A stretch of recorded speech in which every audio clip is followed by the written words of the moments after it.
Hello बच्चों, welcome to my channel. आज हम बात करेंगे application of heating effect of electric current. तो पिछली वीडियो में हमने बात की थी हीटिंग इफेक्ट ऑफ करंट। तो मैं फिर से रिकैप करा देता हूँ कि हमने क्या पढ़ा था पिछली वीडियो में हीटिंग इफेक्ट ऑफ करंट पर। हमने पढ़ा था कि तब इलेक्ट्रिक करंट पास होता है हाई रेजिस्टेंस वायर से, कि उसका कोई भी वायर है उसका ज़्यादा रेजिस्टेंस है, उससे पास होता है इलेक्ट्रिक करंट। कोई भी ऐसे वायर ले लो, निक्रोम वायर, कि निक्रोम वायर से करंट पास होता है, हाई रेजिस्टेंस वायर से करंट पास होता है, और रेजिस्टेंस की वायर होती है बड़ी गर्म हो जाती है, बड़ी हॉट हो जाती है, प्रोड्यूस करने लगती है हीट प्रोड्यूस करती है, उसको हम हीटिंग इफेक्ट ऑफ करंट बोलते हैं। और मैंने आपको हीट का फार्मूला बताया था कि हीट का फार्मूला क्या होता है। हीट का फार्मूला होता है square multiply R into T, और हीट की यूनिट क्या होती है जूल बताई थी, और मैंने आपको फार्मूला भी निकाल के दिखाया था, प्रूव करके दिखाया था कि इसका फार्मूला कैसे आया। ठीक है बच्चों, आज हम application of heating effect of current की बारे में बात करते हैं। तो पहला क्या एप्लीकेशन है इसका, हीटिंग इफेक्ट ऑफ करंट का। जी आप अपने पास एस्टेंट की बुक होगी तो आप एस्टेंट की बुक से देख सकते हो application of heating effect of current. तो मैं इसमें से आपको पढ़ाऊंगा, पूरी लाइनें मैं आपको समझाऊंगा कि क्या कह रही है एस्टेंट की book heating application of heating effect of current. या आप भी चाहे बुक खोल के बैठ जाइए। तो पहला एप्लीकेशन क्या है हीट इफेक्ट ऑफ करंट का। The heating effect of current is utilize in the working of electrical heating appliances such as electric iron, electric kettle, electric toaster, electric oven, room heater, water heater extra. की heating effect of current है वो utilise होता है कोई electrical heating appliance में। कोई हो गया इलेक्ट्रिक आयरन हो गया, इलेक्ट्रिक केटल हो गई, इलेक्ट्रिक टोस्टर हो गया, इलेक्ट्रिक ओवन हो गया, रूम का हीटर होता है, वाटर हीटर होता है। Heating appliance contain coil of high resistance wire made of nichrome. कि हीटिंग अप्लायंस है कोई, उसके अंदर कॉइल होती है, वो बड़ी हाई रेजिस्टेंस की होती है। किससे बनी होती है? निक्रोम की। आप हीटर चलाओगे तो हीटर के अंदर कॉइल होती है, कॉइल देखी होगी आपने, हीटर के अंदर होती है, वो बड़ी हाई रेजिस्टेंस होती है, हाई रेजिस्टेंस की होती है वो coil. When these appliances are connected to power supply by insulator, copper wire has a large amount of heat is produced in the heating coils because they have high resistance, but a negligible heat is produced in the connecting wire of copper. Copper has very low resistance. ठीक है, अब appliance से connect हुआ होगा power supply से, पीछे से voltage से कनेक्ट हुआ होगा, इंसुलेटर कॉपर वायर होती है, उसे ज़्यादा अमाउंट ऑफ हीट प्रोड्यूस होगी द हीटिंग कॉइल में। तब कॉपर वायर से हीट निकलेगी, वो कॉइल के अंदर जाएगी। मतलब हीटर है कि आपने कॉपर वायर लगाई है तो बोर्ड से आपकी हीट, बोर्ड से वो करंट होगा, वो कॉपर वायर के थ्रू कहाँ जाएगा? कॉइल में जाएगा। कॉइल का बड़ा हाई रेजिस्टेंस होगा, कॉइल का क्या होगा? बड़ा हाई रेजिस्टेंस होगा, उसमें ज़्यादा हीट प्रोड्यूस होगी क्योंकि उसका हाई रेजिस्टेंस है, पर निग्लिजिबल हीट, तो कम हीट प्रोड्यूस होगी। तब कनेक्ट करेंगे हम कॉपर वायर को कनेक्ट करने से कम हीट प्रोड्यूस होती है क्योंकि उसका बड़ा कम रेजिस्टेंस होता है। फॉर एग्जांपल ले लो हीटिंग एलिमेंट, इलेक्ट्रिक हीटर ले लो, वो भी निक्रोम का बना electric heater made of nichrome है। बिकॉज निक्रोम एक ग्लो करता है because it red hot due to the large amount of heat produce on passing current because of its high resistance, but the core of the connecting cable of electric heater made of copper does not go because negligible heat is produce in by passing current. Electric heater होता है तब current pass करता है तो resistance बहुत high होता है electric coil का। हीटर के अंदर कॉइल होती है, उसका रेजिस्टेंस बहुत हाई होता है, इसलिए वो कॉइल इतनी गर्म हो जाती है कि वो रेड हॉट होने लग पड़ती है। तो टेम्परेचर होता है इलेक्ट्रिक हीटर का डिवाइस का, वो रेड हॉट होता है, it becomes red hot and glows around of degree Celsius. कि वो हीटर की कॉइल है, उसका रेजिस्टेंस मतलब ज़्यादा गर्म हो जाती है, रेड हॉट होती है कॉइल, वो उसका कितने टेम्परेचर पर होती है? वो ग्लो कितने टेम्परेचर पर जाती है? 900 degree Celsius. The temperature of the heating element of electric heating device when it becomes red hot and glow is about 900 degree Celsius. ये बच्चों, वो ग्लो करती है 900 डिग्री सेल्सियस। वो हीटर तब रेड हॉट होता है, गर्म होता है, वो 900 डिग्री सेल्सियस पे हो। तो सेकंड स्टेप पढ़ते हैं, सेकंड क्या एप्लीकेशन है। The heating effect of electric current is utilize in the electric bulb for producing light. When electric current passes through a very thin high resistance tungsten filament of an electric bulb, the filament becomes white hot and emit light. Please note that the same current flowing through the tungsten filament of electric bulb produce enormous heat, but almost negligible heat is produced in the connecting wire of copper. This is because of the fact that the fine tungsten filament has very high resistance whereas copper connecting wire has very low resistance. तो मैं आपको इसलिए एक line पढ़ के बता रहा हूँ कि आपको अच्छे से क्लियर होए, क्योंकि पेपर में ऐसे क्वेश्चन पूछने के चांसेस होते हैं। तो आप भी एक बार इस बुक को रीड कर लेना। जे एसएन की बुक है, जे CBSE बुक है, जे आपको ये लाइनें जरूरी रीड करनी होती है। तो heating factor of electric current कैसे यूटिलाइज होता है? इलेक्ट्रिक बल्ब में भी यूटिलाइज होता है हीटिंग फैक्टर ऑफ करंट। ऐसे पर किसके लिए? प्रोड्यूस करने के लिए लाइट। तब इलेक्ट्रिक करंट पास होता है हाई रेजिस्टेंस टंगस्टन फिलामेंट। आप बल्ब लेते हो, आप बल्ब लगाते हो, तो आपको पता है बल्ब कैसे जगता है, बल्ब फिलामेंट से ही जगता है। तो इलेक्ट्रिक करंट पास होता है हाई रेजिस्टेंस टंगस्टन फिलामेंट की, तो टंगस्टन फिलामेंट लगी होती है बल्ब में, उसका बड़ा हाई रेजिस्टेंस होता है। इसमें इलेक्ट्रिक बल्ब में फिलामेंट लगी होती है ना, तब करंट पास करता है फिलामेंट में, तो उसका बड़ा हाई रेजिस्टेंस होता है। और फिलामेंट होती है हाई रेजिस्टेंस की वजह से लाइट हॉट होने लग पड़ती है, इमिट करती है light.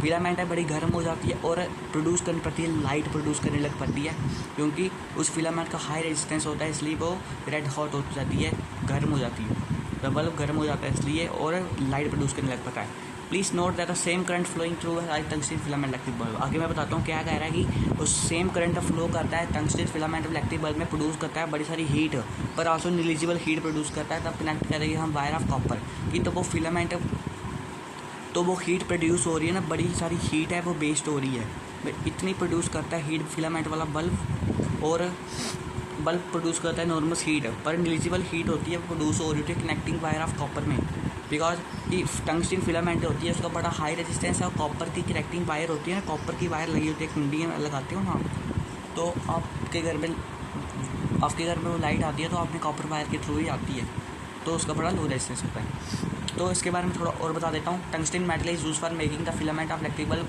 Because it has very high melting point. Tungsten metal होता है वो यूज किसके लिए काम आता है कि फिलामेंट बनाने के लिए काम आता है इलेक्ट्रिक बल्ब में, बिकॉज उसका बड़ा हाई मेल्टिंग पॉइंट होता है, ज़्यादा हाई मेल्टिंग पॉइंट होता है, कितना होता है 3380 degree Celsius. Due to its very high melting point, the tungsten filament can be kept white hot without melting away. The other properties of tungsten which make electric bulb are its high flexibility and low rate of evaporation at high temperature. Please note that when a tungsten filament of electric bulb become white hot and glow to emit light at temperature about 2500 degree Celsius. आगे क्या कह रहा था कि तब high melting point, मैं जहाँ पर पहुँचा हूँ मैं ऊपर पेन से मारता हूँ, जहाँ पर पहुँचा हूँ मैं दीवार नीचे लाइन पहुँचा। Due to its very high melting point, tungsten की फिलामेंट क्या होती है वाइट हॉट होने लग पड़ती है विदाउट मेल्टिंग। तब क्या होता है कि तब high melting point, due to very high melting point की वजह से क्या होता है कि टंगस्टन की फिलामेंट होती है वाइट हॉट होती है और मेल्ट नहीं होती, बल्कि ऐसी फिलामेंट बनी होती है वो मेल्ट नहीं होती, और हाई फ्लेक्सिबिलिटी होती है उसकी, और वेपोरेशन के लिए लो रेट होता है, लो रेट है फिलामेंट का वेपोरेशन के लिए, हाई टेम्परेचर में भी वो कम वेपोरेशन होगी इसलिए फिलामेंट में। और नोट कर लो कि टंगस्टन फिलामेंट होती है इलेक्ट्रिक बल्ब की, वो वाइट हॉट हो जाती है, ग्लो करती है लाइट, मतलब इतनी लाइट प्रोड्यूस करती है फिलामेंट है इलेक्ट्रिक बल्ब की। और टेम्परेचर कितना होता है उस फिलामेंट का तब लाइट प्रोड्यूस करती है वो, तो 25 डिग्री सेल्सियस थे, आपको ध्यान में रखना है, क्वेश्चन आ सकते हैं। तब आगे पढ़ते हैं थोड़ा और। If air is present in an electric bulb, then the extremely hot tungsten filament would burn up quickly in the oxygen of air. So the electric bulb is filled with a chemically reactive gas like argon, nitrogen. The gases like argon and nitrogen do not react with the hot tungsten filament and prolong the life of the electric bulb. Appear as heat, due to which the bulb become hot. Only a small amount of electric power is converted into light. The filament type of electric bulb are not power efficient. On the other hand, tube light are much more power efficient because they have no filament. तो मैं आपको अभी जहाँ से पढ़ा रहा हूँ, जो मैं ऊपर लाइन मारी ना, जे वाली, अभी इस लाइन से पढ़ा रहा हूँ मैं। इफ़ एयर इज, कहाँ से पढ़ा रहा हूँ? इफ़ एयर इज प्रेजेंट, नीचे लास्ट पैराग्राफ में। अगर एयर प्रेजेंट है इलेक्ट्रिक बल्ब में, हवा प्रेजेंट है इलेक्ट्रिक बल्ब के अंदर, तो क्या होगा कि हॉट टंगस्टन फिलामेंट होगी अंदर, गर्म हॉट टंगस्टन फिलामेंट है वो जल्दी बर्न हो जाएगी। आपको ये ध्यान में रखना है कि तब हवा प्रेजेंट होगी बल्ब में, तो टंगस्टन फिलामेंट होती है वो जल्दी बर्न होगी, जल्दी बर्न हो जाएगी, क्योंकि ऑक्सीजन ऑफ एयर, क्योंकि बल्ब में ऑक्सीजन प्रेजेंट है, ऑक्सीजन की एयर प्रेजेंट है बल्ब में। तो इलेक्ट्रिक बल्ब होता है वो फिल किससे फिल होता है? अनरिएक्टिव गैस, ये नाइट्रोजन होगी जो आर्गन से फिल किया जाता है, और गैसेज लाइक आर्गन और नाइट्रोजन रिएक्ट नहीं करती हॉट टंगस्टन फिलामेंट के साथ, और prolong the life of the electric bulb pair as heat के लिए। और small amount of electric power, क्या आपको ध्यान में रखना है कि छोटी अमाउंट में इलेक्ट्रिक पावर कन्वर्ट होती है लाइट में, और फिलामेंट टाइप इलेक्ट्रिक बल्ब होते हैं नॉट पावर ऑफ सफिशेंट, इतनी हीट प्रोड्यूस करते हैं वो, इतनी हीट को बेस्ट करते हैं, मतलब कि इलेक्ट्रिसिटी को बेस्ट करते हैं in the form of heat. ये बल्ब है पावर इनकी एफिशिएंट है, ये बहुत इलेक्ट्रिसिटी बेस्ट करते हैं ये बल्ब।